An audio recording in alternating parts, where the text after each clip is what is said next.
Shine when he's gone. Anyway, moving forward, people. This is part 2 to Man vs. Woman, the relationship edition. If you haven't seen it, the first video, you'll see it in the timeline, all that good stuff. Go ahead and check it out. This is the second part to it. And we are now on question 4. What is the good time to talk about marriage? Ooh. Never. Forget you. And again, I'm just going to apologize now. That's my boyfriend in the background. You will probably hear his own little comments, even though he doesn't want to be on camera. But moving forward. But moving forward, people, the big #1 question that I have female friends, guy friends, everybody, we both hear it all the time. When is it a good time to talk about marriage? And Vic, since you're my guest today, kick that off for me. Well, it's when you're ready. You can't really give it a timeline, but it's when you're ready. Whenever you're ready for marriage, whenever both of y'all are ready for marriage, let me get that straight. Whenever both of y'all are ready for marriage, you can have the Martin Gina complex, and you know y'all ain't ready. Y'all ain't ready. You know, but once you're ready, y'all can have a Barack and Michelle, and you still ain't ready. Yeah, Flotus and Potus. Exactly. You can have a Will and Jada, and you still ain't ready. I'm sorry, that shit is open like the sea. Jada never been ready. But I always thought that too. But as soon as y'all ready, you'll know it. You'll know it the moment, the time. You just gonna look at each other like, it's time. It's time. It's time. It's time. Your turn. Alrighty. Well, I'm gonna be honest with you on that subject. It's a very touchy subject. Because I've been engaged, and I was the person I was ready, and the other person wasn't ready. And it's like, for a woman, it's really different, because every woman, you know, when you're a kid, you're thinking about the white picket fence, you know, the shutters and the dog in the backyard, even if you're allergic, all that shit, you know, the little kids, even if, you know, you don't even like them half the time. You know, every woman has thought about that perfect day, including myself. You know, I've thought about getting married, and sometimes I've thought about not being married at all.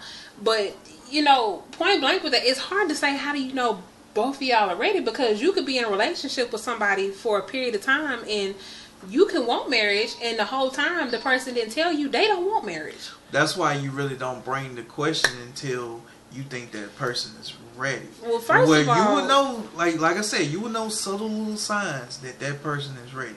As soon as you point those signs out. But the thing is, though, if you don't know if that person wants that in their life, period, you could be with somebody for years, and they end up telling you, oh, you didn't know, I don't want to get married ever. Well, you don't want to wait years to find out. Exactly. So that's the thing. That's the thing. You don't want to waste 10 years with somebody, and you sit up there and you still ain't got kids, because you don't want to have kids unless you're married. Because that's my thing. I don't have any children. Neither one of us have kids. Neither one of us are married. I don't want to have any kids until I'm married. That's just my whole thing about that. I mean, true enough, I'm not perfect. I've made my mistakes, but I don't want to have kids until I'm married. And the point blank about it is, I mean, sometimes you don't know when both of y'all are going to be ready. You could be ready all day, but I mean, you never know about your partner. I mean, me personally, I can have kids before I'm married, but I already know that if I have a kid with said person, I'm marrying said person. That's bottom line. I'm marrying said person. Look at the boundaries that you put on it. You said you're going to marry said person. There's no way I'm not going to marry said person. That's understandable, but I'm sorry. Because if you love me enough, I'm sorry, but if you love me enough to have a kid with me, we gonna get married. It's no bottom line. Okay, but everybody that has babies together don't mean they supposed to be married together.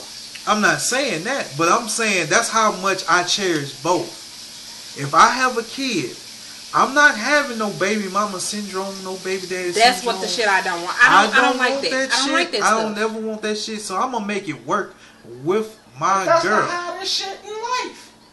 That baby mama, baby daddy, bro. I don't want that baby mama drama. I don't want that for myself. And let's clarify this now. We are not judging anybody that is in that situation. We're not saying that you messed up in life because you have a baby daddy. Because you did not mess up. You didn't mess up in life. Because you never know what's gonna happen. And let me tell you something right now. The comments that are made by people outside this video do not reflect the comments made by the people inside this video.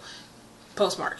Okay, but point blank, what I'm saying is that person right there. If you have baby mama drama and baby mama daddy issues, it's your fault. I don't give a fuck what these two motherfuckers are saying. It's your fault.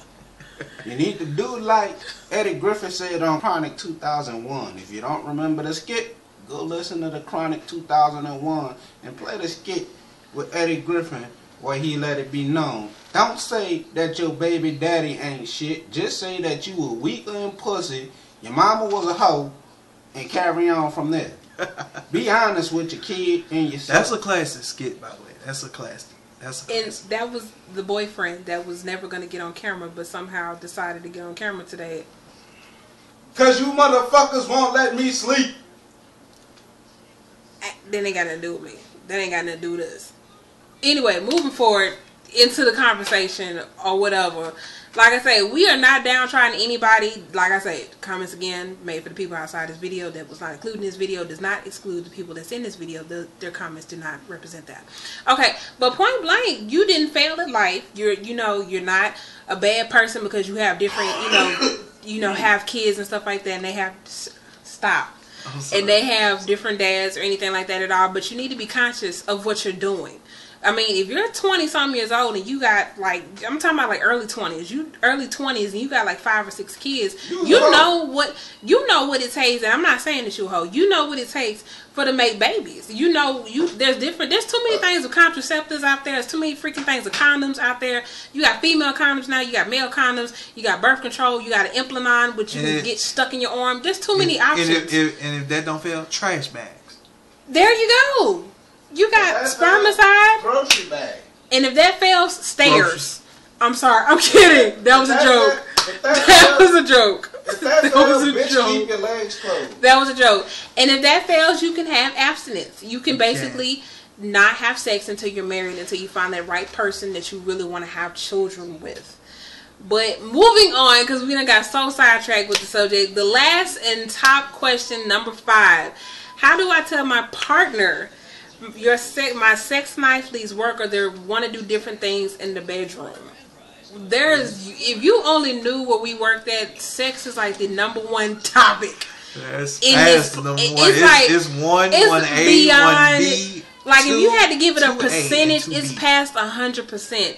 This topic, this sexual like topic, 175%. 107. I'm gonna say 2,000%. 2,000? 2,000, about 2,000%. 2,000. So the main question is, how can you, spice up your sex life, and how can you try different things? Number 1, internet. Okay, am I right? Internet. To research. Research. What am I researching? Of porn?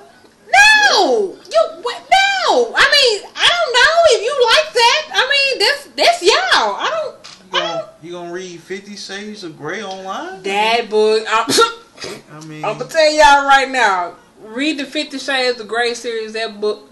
Or watch the movie whenever it come out. And I will be going to see the movie. Best believe that when it comes out. I don't even know who they have playing what, but I will go see that movie because them books was off the chain. I'm just saying. We're promoting that shit. We promoting it right now. It ain't even out yet. I'm my royalty check now, bitch. Exactly. But moving forward, there's a lot of different things that you can do. The first thing is communication. I would say so, right? Communication. Right. You have to communicate with your partner and find out what each other likes. I mean, if you don't care what the other person's like, what's the point of even talking about it? You can't just go in and just straight fucking. No.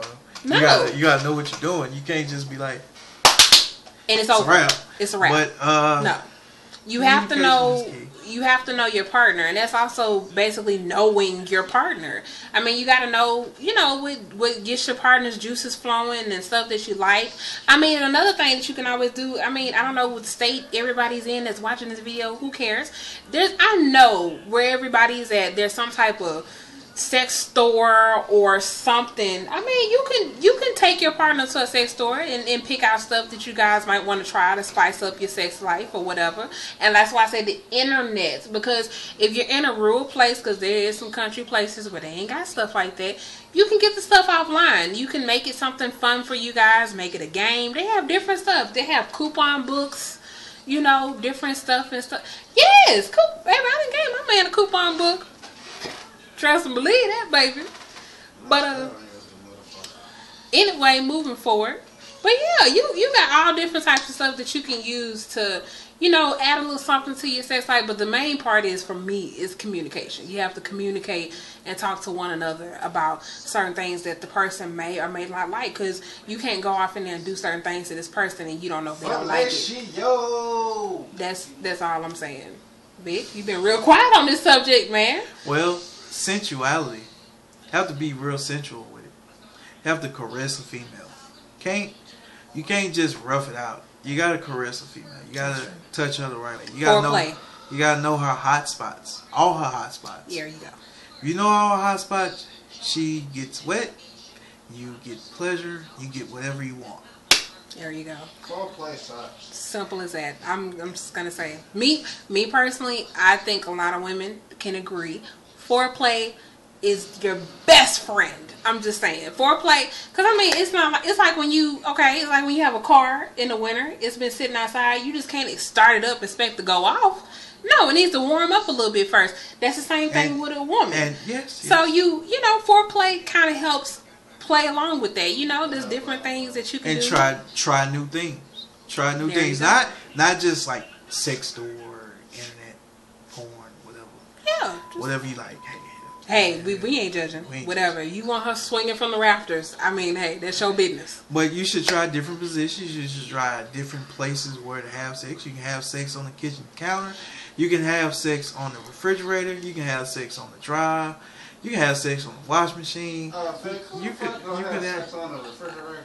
Please answer that question. Who is finna have sex on the refrigerator? I bet she gonna nut in 5 minutes. Y'all excuse Vic. Don't excuse me. No. All right. No. Second question. No.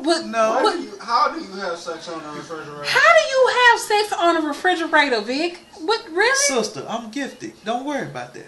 Cause I don't. That ain't none of my damn business. I'm gifted. Don't worry about that. Baby girl, girlfriend of Vic, if you're watching this video, girl, God bless you. Okay, that's all I'm gonna say. Cause what did this nigga say? You ain't dealing with no Ricky.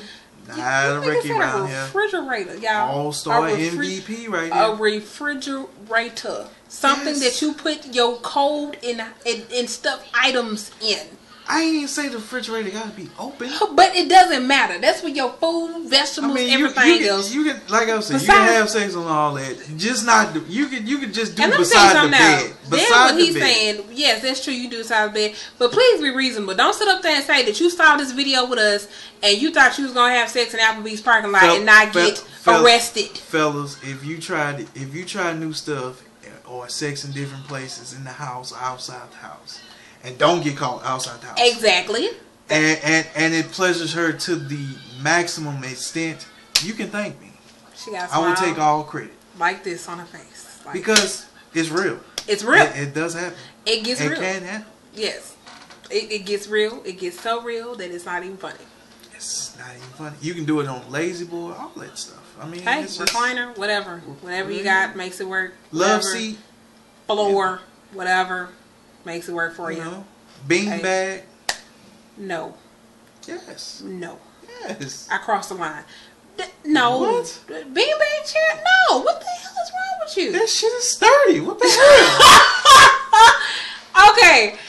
All right, people. Oh my gosh. This boy has lost his damn mind. He done went from a refrigerator to the stuff that makes sense to a damn beanbag chair. What the hell is wrong with you? Because that's spicing up the sex life. You know what I instantly thought? Ultimately tell me, please comment if anybody else had comment below if anybody else had a Power Rangers beanbag chair. Because that's as soon as he said beanbag chair, that came to my head. I am not gonna lie. I had a pink Power Rangers beanbag chair, and that's exactly what I thought.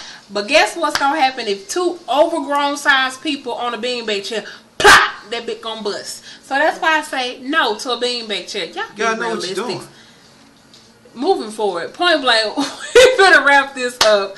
And again, this is part 2 to Man vs. Woman, the relationship edition. If y'all have any more questions, hit us in the comment box, comments below. We're gonna put our information in there so you guys can hit us up on Facebook.